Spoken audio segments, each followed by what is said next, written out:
భారత రాజ్యాంగ నిర్మాత, ప్రపంచ మేధావి, భారతరత్న డాక్టర్ బిఆర్ అంబేద్కర్ 134వ జయంతి వేడుకలు ఘనంగా నిర్వహించడానికి భారీ ఏర్పాట్లు చేస్తున్నారు. అంబేద్కర్ అందరి వాడని చాటి చెప్పేలా వరుసగా నెల రోజులు స్ఫూర్తిని నింపేలా చైతన్య కార్యక్రమాలు చేసేందుకు కార్యాచరణ ప్రణాళికను రూపొందించారు.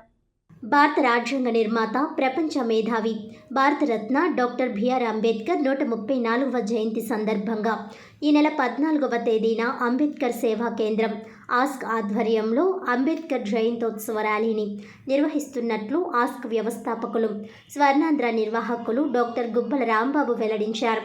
స్థానిక ప్రెస్ క్లబ్లో బుధవారం ఏర్పాటు చేసిన విలేకరుల సమావేశంలో గుబ్బల రాంబాబు మాట్లాడుతూ అంబేద్కర్ స్ఫూర్తిని, సిద్ధాంతాలను ఇంటింటికి తీసుకువెళ్లాలన్న ఉద్దేశ్యంతో అంబేద్కర్ సేవా కేంద్రాన్ని ఏర్పాటు చేయడం జరిగిందన్నారు. ఆస్క్ ద్వారా గత 5 ఏళ్లుగా అంబేద్కర్ జయంతోత్సవ ర్యాలీ నిర్వహిస్తున్నామని తెలిపారు. భారతదేశ చరిత్రను గనుక మనం చూస్తే కోట్లాది మంది నిమ్న జాతులు, బడుగు బలహీన వర్గాలు, పేద వర్గాల కొరకు తన జీవితాన్ని త్యాగం చేసిన మహాశయుడు అంబేద్కర్ మాత్రమేనని అన్నారు. అంబేద్కర్ రాజ్యాంగంలో దేశంలోని పౌరులందరికీ హక్కులను కల్పించారని అన్నారు. దేశంలో పౌరుల హక్కుల కొరకు పోరాడిన వారందరూ వివక్షతకు గురైన వారేనని గుర్తు చేశారు. అంబేద్కర్ స్ఫూర్తివంతమైన జీవితాన్ని ప్రతి ఒక్కరూ తెలుసుకోవాలని అన్నారు. అంబేద్కర్ అందరివాడు, చదువు విలువ ప్రతి ఒక్కరూ తెలుసుకోవాలని, ఒక ఇంటిలో ఒక్క విద్యావంతుడు ఉన్నా ఆ కుటుంబం అభివృద్ధి చెందుతుందని అన్నారు. అంబేద్కర్ స్ఫూర్తిని ప్రతి ఒక్కరిలో నింపే ఉద్దేశ్యంతో 134వ జయంతి మాసోత్సవాలను నిర్వహిస్తున్నామని అన్నారు. మే 14న ఉభయ గోదావరి జిల్లాలకు చెందిన 60 మంది అంబేద్కర్ వాదులను సత్కరిస్తామని అన్నారు. ఎక్కడైనా అంబేద్కర్ విగ్రహాలకు రంగులు వేయని పక్షంలో తమ దృష్టికి తీసుకువస్తే రంగులు వేయిస్తామని అన్నారు. వేడుకలు అంటే అలంకరణ అని, అందుకు అవసరమైన జెండాలను అందజేస్తామని అన్నారు. మాజీ కార్పొరేటర్ అడ్జరపు వాసు మాట్లాడుతూ అంబేద్కర్ జయంతోత్సవ ర్యాలీలో పాల్గొనేందుకు 3 గంటలకు క్వారీ మార్కెట్ సెంటర్ వద్దకు తీన్మార్లు జెండాలతో బయలుదేరి రావాలని పిలుపునిచ్చారు. పార్టీలకు అతీతంగా ఈ ర్యాలీలో పాల్గొని విజయవంతం చేయాలని కోరారు. ఈ ర్యాలీ గోకవరం బస్టాండ్ వద్ద గల అంబేద్కర్ కాంస్య విగ్రహం వద్దకు చేరుకొని అక్కడ అంబేద్కర్ మహాశయునికి నివాళులర్పించడం జరుగుతుందన్నారు. తిరగటి దుర్గా, కొక్కిరి కిరణ్, బత్తిన చక్రధర్, కొల్లి వినయ్, రేగుళ్ల బాలశ్రీధర్, ముత్తాల వినోద్ కుమార్ తదితరులు ఈ కార్యక్రమంలో పాల్గొన్నారు. ఈ దేశంలో ఉన్నటువంటి కోటాను కోట్ల నిమ్న జాతుల కోసం, పేదవారి కోసం, బడుగు బలహీన వర్గాల కోసం, ఈ దేశంలో ఉన్న పౌరులందరికీ సమాన హక్కులు కావాలని ఆయన జీవితాన్ని త్యాగం చేసినటువంటి గొప్ప మహనీయులు ఎవరైనా ఉన్నారంటే అది మొదటి పేరుగా మనం డాక్టర్ బిఆర్ అంబేద్కర్ గారిని మనం చెప్పాల్సినటువంటి అవసరం ఉంది. చరిత్ర చదవకపోతే నువ్వు చరిత్ర సృష్టించలేవు, చరిత్ర తెలుసుకోకపోతే నువ్వు చరిత్ర సృష్టించలేవు అంటారు. మరి ఈరోజు నిన్న ఏప్రిల్ 1 భారత రిజర్వ్ బ్యాంకు ప్రారంభించబడినటువంటి రోజు.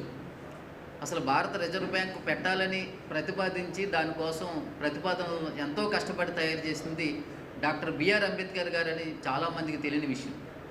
కోసం పాటుపడ్డారో, దేశం కోసం త్యాగాలు చేశారో, దేశం పౌరుల కోసం హక్కులు కల్పించారో ఆ పేరు కూడా ప్రస్తావన చేయడానికంటే ప్రతి అంశంలో ఈ దేశంలో ఏమవుతుందంటే కులం, మతం, ప్రాంతం, వర్గం, వర్ణం, భాష, యాస అనేక రకాల వివక్షతలకు ఈ దేశంలో ఉన్నటువంటి మహనీయులందరూ నిజంగా వివక్షతకు గురైన వారని చెప్పేసి మనందరం అర్థం చేసుకోవాల్సిన అవసరం ఉందని మీ అందరికీ తెలియజేస్తూ, మరి రేపు అలాంటి మహనీయుల్ని అంటే ఈ దేశ పౌరులకు హక్కులు కల్పించి దేశ పౌరులకు ఒక పాలనా శాస్త్రం భారత రాజ్యాంగాన్ని అందించినటువంటి మహనీయుడు డాక్టర్ బిఆర్ అంబేద్కర్ గారు పుట్టినరోజుని ఒక biggest festival in the world ఏదైనా ఉందంటే డాక్టర్ బిఆర్ అంబేద్కర్ గారి జయంతి అని మనం సగర్వంగా చెప్పొచ్చు. ఈవేళ ప్రపంచవ్యాప్తంగా విగ్రహాలు కలిగి ఉండి ప్రపంచవ్యాప్తంగా ప్రపంచాన్ని ప్రభావితం చేసినటువంటి వ్యక్తుల్లో మన భారతీయుడు డాక్టర్ బిఆర్ అంబేద్కర్ గారు ఉండడం మన భారతీయులందరూ గర్వించాలి. ఏప్రిల్ 14 భారత దేశమే కాకుండా వివిధ దేశాల్లో కూడా పండగలా జరుపుకునే అంబేద్కర్ జయంతి మహోత్సవాలు.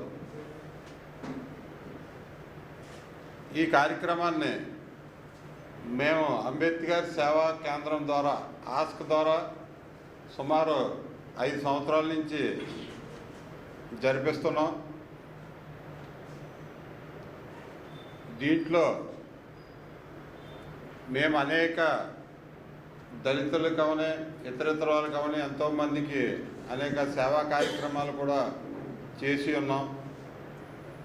మా అంబేద్కర్ సేవా కేంద్రం ద్వారా మేము ఆశించేది అందరినీ ఒకటే, అంబేద్కర్ నినాదం ఏదైతే ఉందో అందరూ చదువుకోవాలి, చదువుకుని ఈ దేశానికి మంచి పేరు తెచ్చిపెట్టాలి, అందరి ఇళ్ళల్లోని చదువుకున్న వాళ్ళు ఉంటే అందరూ కుటుంబాలు బాగుపడతాయి అనే ఒక నినాదంతో మేము ముందుకెళ్తున్నాం.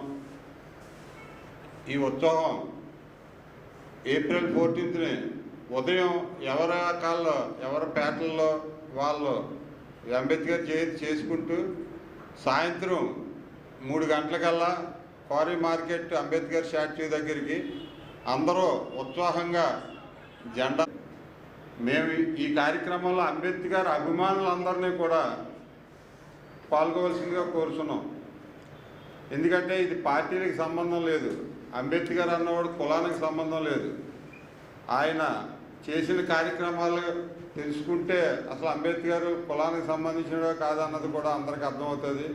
మేము కూడా అందరిని అప్పీల్ చేసేది అంబేద్కర్ వాదులు, అంబేద్కర్ అభిమానులు అందరూ కూడా ఈ ర్యాలీలో పాల్గొని దీన్ని జయప్రదం చేయాలని. అంతేకాకుండా ఇంకా కొంతమంది ఉంటున్నారు, చాలామంది అంబేద్కర్ వాదన ఒక్కటి చెప్తున్నాం.